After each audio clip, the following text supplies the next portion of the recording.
The recording has started.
Assalamu alaikum everyone. It's time to get started. أعوذ بالله من الشيطان الرجيم.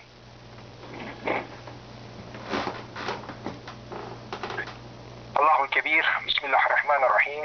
الحمد لله رب العالمين. الرحمن الرحيم. إياك نعبد وإياك نستعين. الصراط المستقيم. صراط الذين أنعمت عليهم غير المغضوب عليهم ولا الضالين. الله الكبير.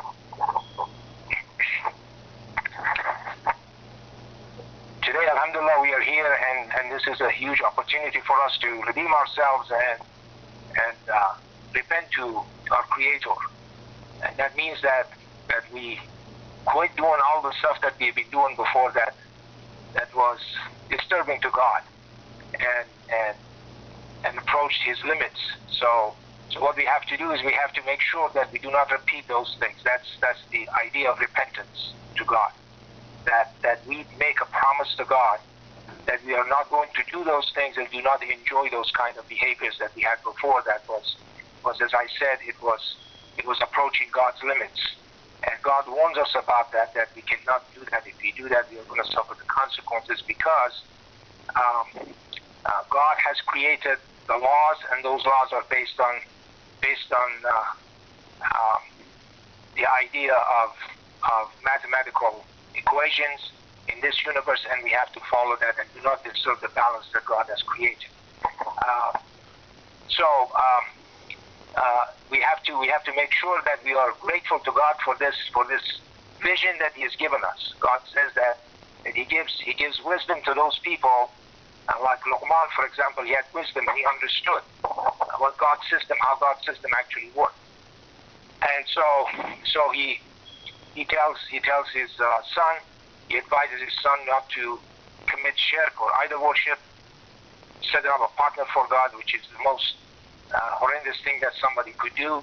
And so we have to understand that, and we have to make sure that we understand the gravity of the situation when God tells us not to commit idol worship. So according to these things, we have to be grateful to and appreciative of God's blessings and His abundance, generosity that He's bestowed upon us. Today what I want to talk to you about is that there are verses in the Quran that have been abused, and every once in a while you hear about them, and they are and people although we have gone through these things past 15 or 20 years, and God has given us the understanding of actually what He means by saying these things, people are still being stopped by these things, by these verses, and they forget. A lot of us forget. Okay, some of us don't have good memory. we lack, remembering things. And as I said, also if we approach things, approach events in our lives that are unpleasing to God, we also lose memory. Okay? And this is something that we have to remember. That if we take, for example, the side of the disbelievers or non-believers against believers, okay, because somehow they have some kind of, dear position to us, we are going to lose our memories. We're not going to remember things. So when somebody comes say, for example, something about some verse in the Quran, we completely forget what the meaning of that verse was. We don't remember it anymore. We don't remember what's in the Quran and what's not in the Quran. And so a lot of these things, as I said the last time, comes from prejudice, because prejudice is a trait of Satan. Satan was prejudiced. Satan was racist. So we have to understand that we cannot follow the footsteps of Satan. God warned us about that. Okay? So we have to be completely even-handed, completely unbiased toward things. Okay? And then God will give us the memory of what's in the Quran and what the meaning of those verses are. And so if we do not understand the meaning of those verses, but somebody actually brings it to us, and there are many translations around, and a lot of those translations are a lot more popular than what we have on our website, okay, which is my translation. And my understanding, a lot of them are a lot more popular. And people actually gravitate towards those, and they think the so-called, that's the Bible of Quran translation, so to speak, if you like to put it that way. Okay? And so it's the most popular one, so we actually have to follow the crowd, and we just also read those, and that's the actual meaning of those verses. And those verses really have nothing to do with the understanding of those people. Those people had a different understanding, and their understanding was tainted by the environment that they were in. So the environment that they were in actually strengthened those kind of ideas. Okay? So for example, if you are in a society that slavery is lawful, you grow up in the society and you think that is the norm, while that's not the norm.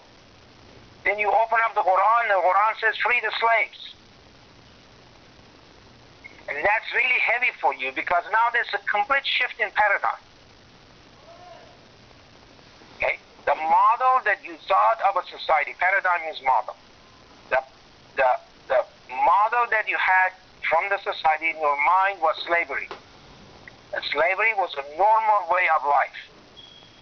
Then all of a sudden you open up the Quran says free the slaves. Okay? So it's heavy. That idea is complete shift in paradigm. You can't even fathom it. How could it say that? Everybody does it. That statement that everybody does it comes all the time. Okay, so are you telling me that all these people who are doing this are wrong? They are nice, God-fearing people.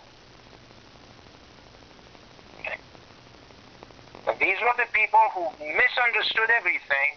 They were lost. That's what God says in the Quran. He says, they say, we follow the way that our parents follow. We follow their footsteps. And then God says, what happens if your fathers or your forefathers didn't understand a thing?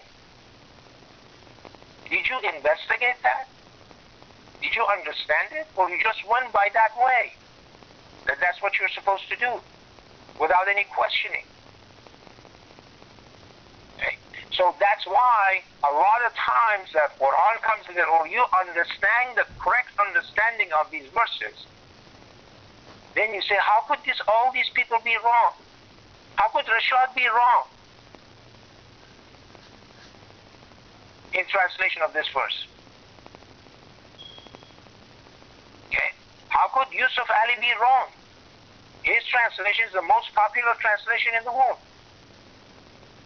How could Pickthall be wrong? translation is one of the best translation ever existed. So you ask those questions immediately. That's what comes to your mind. But God tells us that do not accept any information unless you verify it for yourself. I haven't given you the hearing, the eyesight, and the brain, and you are responsible for using them. Are we just going to be the rest of the herd out there? That's what we have this question. These questions have to come to us as human beings. And now remember when we go back to God, we do not go as pairs. Okay? We just go by ourselves. We are responsible for what we do. God says you go back as individual, back to God. You don't have an advocate. Okay? You don't have somebody else who's advocating for you over there. Yeah, he's a nice guy. As though God doesn't know. So we have to be extra careful and verify things for ourselves and then choose the best possible answer and see what that answer is. If we don't do that, we are going to be responsible. And as I said, if we have any kind of sins in our hearts or in our mind, or we have committed those sins, okay, prejudice, and as I said, taking the side of disbelievers instead of the believers, okay, attack the believers because they said something which the disbelievers didn't like. If we do that, then we forget. Our memory is going to be completely gone. If we have two lives, one life is for our own friends that we like. We miss somebody for 2 days and that becomes our BFF. And we leave the believers. We don't care. We miss the Jumu'ah prayers because we have a luncheon thing with our BFF. Luncheon date. We don't go to Quranic study. So why should we go there? Let's go to these other places. It's more interesting. So our whole system becomes upside down. Of course we won't understand it. Of course we wouldn't know if these things actually exist, the correct understanding exists or not.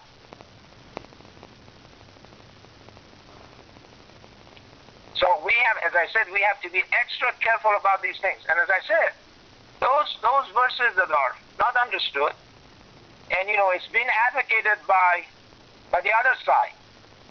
Okay, right now, for example, as soon as something happens, some criminal psychopath is killing a lot of people. As soon as he's a Muslim, he's the foremost scholar of the Quran, and obviously it was Quran's fault that his life went that way. It has nothing to do with him being a psychopath. But the other people who do this, they have some kind of mental illness.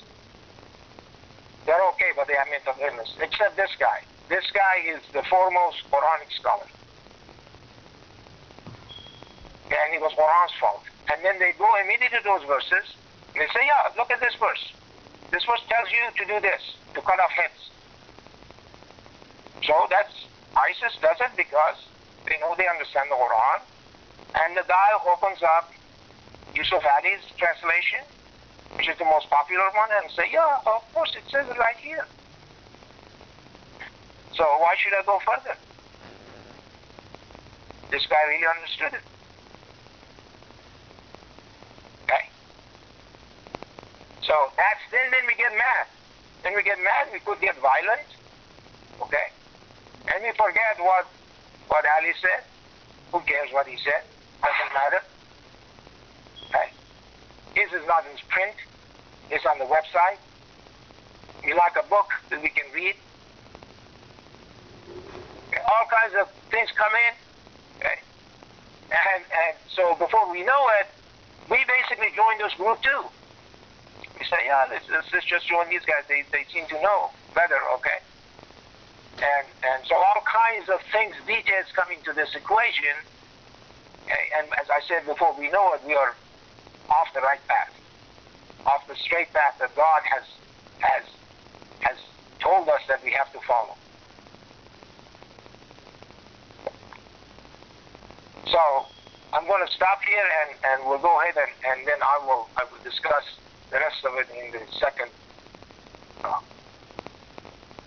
raka, inshallah. Allahu Kabir.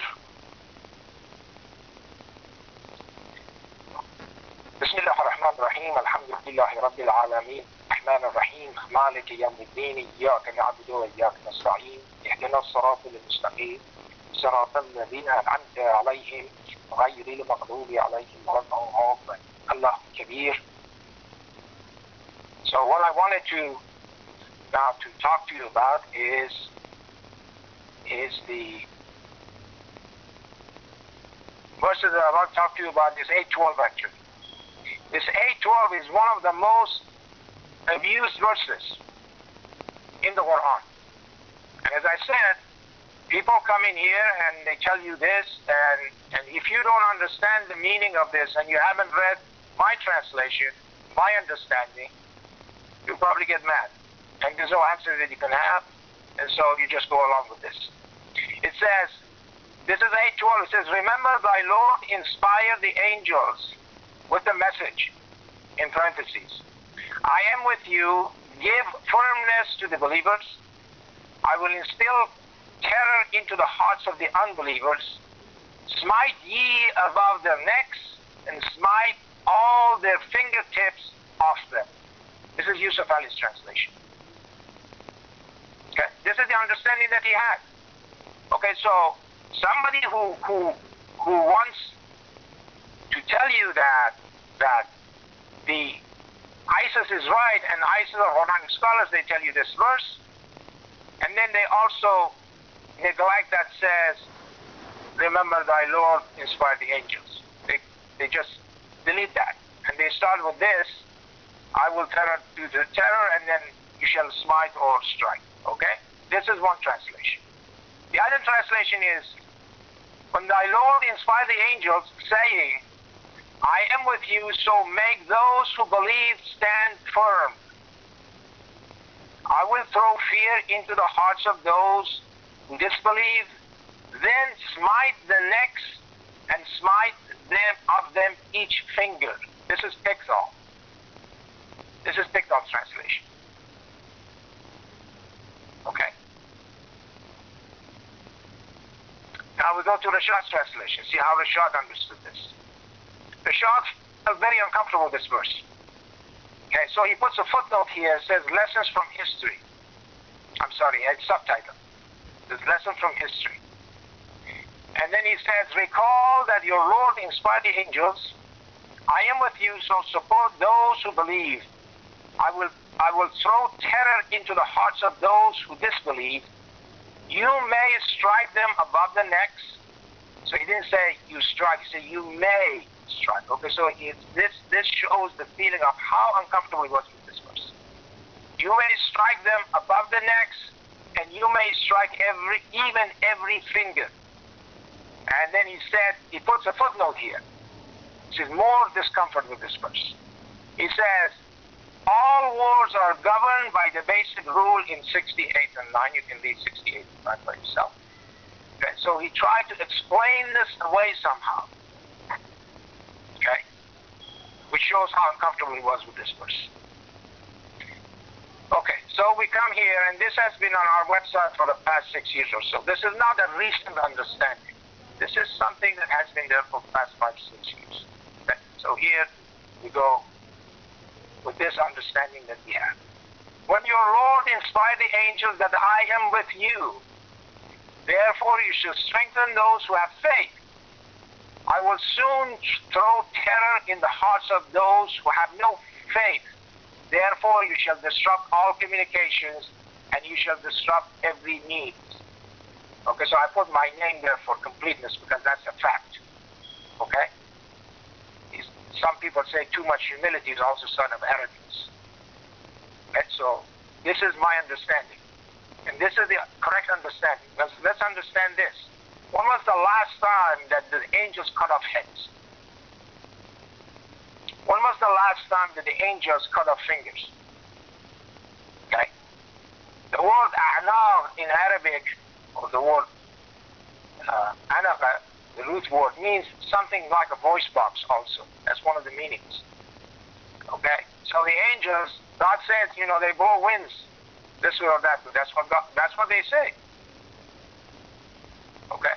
That's one mechanism. That they cannot hear each other. So that the communication is disrupted. There's an electrical storm. Computers don't work. Okay? When there is an electrical storm and you try to type, your computer doesn't work. It doesn't connect to the internet. Because some of those internet stations or those antennae that they have, they're going to be disrupted. So, what God does through the angels, that's what He does for the believers. When God says, I support you with 5,000 angels fully trained, that's what He means. Not to cut off. When was the last time that an angel showed up and cut off the head? Okay. But this was the understanding these people had, and as I said, in the case of Rashad, he felt very uncomfortable about this. Okay. But now God has given us the understanding we have to embrace this, and we have to explain this to people, what God means. Okay. So if we do understand this, then we are okay. If we do not understand it, we are in no position, again, as I said, to keep arguing with people or to get mad because they point these things to us. And we have no idea that this actually exists. Okay? The whole chapter, which is called Anfal, Al-Anfal, is actually translated as the spoils of war. Okay? That basically you can go and loot. That's what you can do. Okay? Is that God really meant? And here we say voluntary work. Okay? The word nafala comes from voluntary work. It's extra work that you do. And it's not required, it's an extra work that you do. Okay? So which one is God? You tell me which one is God. Do you appreciate if an army comes in there, like the Nazis went in there and looted everybody? Well, a lot of Iranians are proud of King Nader because King Nader went to India and looted the entire place and came back. Okay? All the diamonds and everything, all the jewels were looted by him, were stolen. But he's a nice guy for us. But do you like that? Is that God that you want to worship? Or God who wants you to do voluntary work? Go and help somebody who's in need of help. Give some money for somebody to buy food. Clothe somebody. Wasn't required from you, but you did it anyway.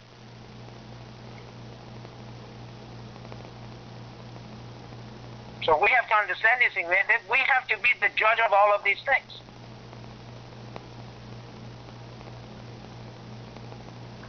If you're not doing this, there is something going on in there that we wouldn't like.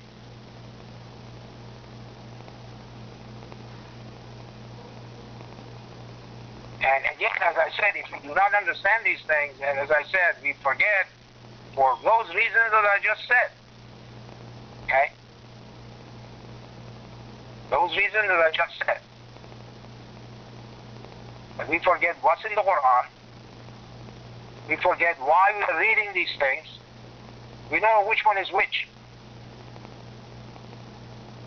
But as I said today, it took me basically 2 minutes to find all of these translations. Only 2 minutes. And then I had to cut and paste it on this thing, on this temporary word file. And now you have it right in front of you. You have all 4 of them in front of you. And you have to ask those questions of yourself. Which one is correct? Okay? And you can read the rest of this chapter from the very beginning to the end, okay, and see how much difference between this understanding and the other understanding. Okay?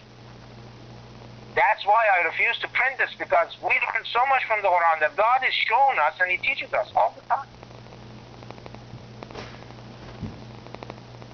Okay? Once it's printed, that's the understanding of that person who put that translation there. At that time, it's frozen in time and space. Whatever he learned later on is gone. It's not there anymore. Okay? And as I said, you can read Shah's translation, see how uncomfortable he was with this. With putting the word may in there. Okay, that you really don't have to do this.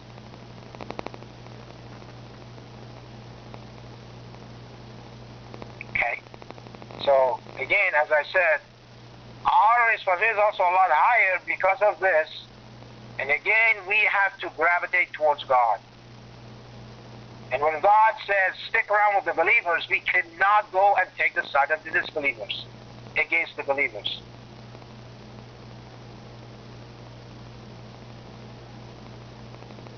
Or hang around with them, singing Kumbaya with them, and forget about everything else. Who cares about Jummah prayers? Who cares about this? Okay. Because there are more interesting stuff that we can do.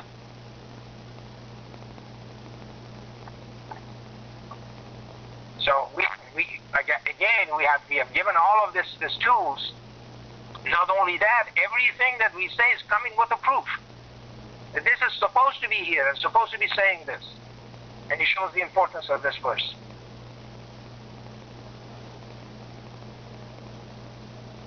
So, responsibility is much higher. Okay? And God chosen us to give us this responsibility. And He expects us to go through this with flying colors. Not to fail it immediately.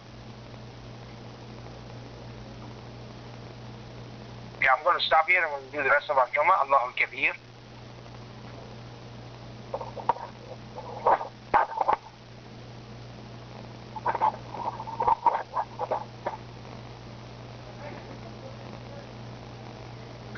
Allahu Kabir. Subhan Rabbi al-Azim. Allahu Kabir. Allahu Kabir. Subhan Rabbi al-A'la. Allahu Kabir. Allahu Kabir. سبحان ربي الأعلى الله كبير أشهد أن لا إله إلا الله الله كبير بسم الله الرحمن الرحيم الحمد لله رب العالمين الرحمن الرحيم مالك يوم الدين إياك نعبد وإياك نستعين اهدنا الصراط المستقيم صراط الذين أنعمت عليهم غير المغضوب عليهم ولا الضالين الله كبير سبحان ربي العظيم الله كبير الله كبير سبحان ربي الأعلى الله كبير الله كبير سبحان ربي الأعلى الله كبير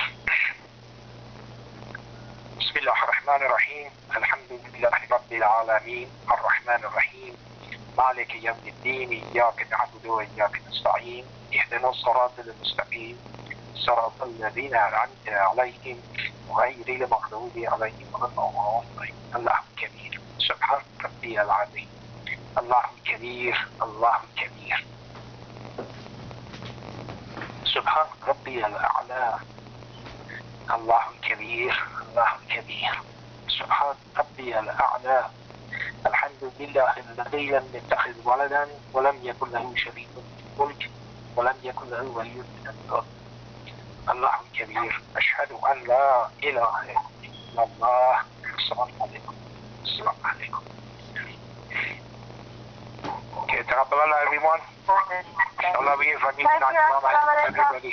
Thank you very much. Thank you. Goodbye.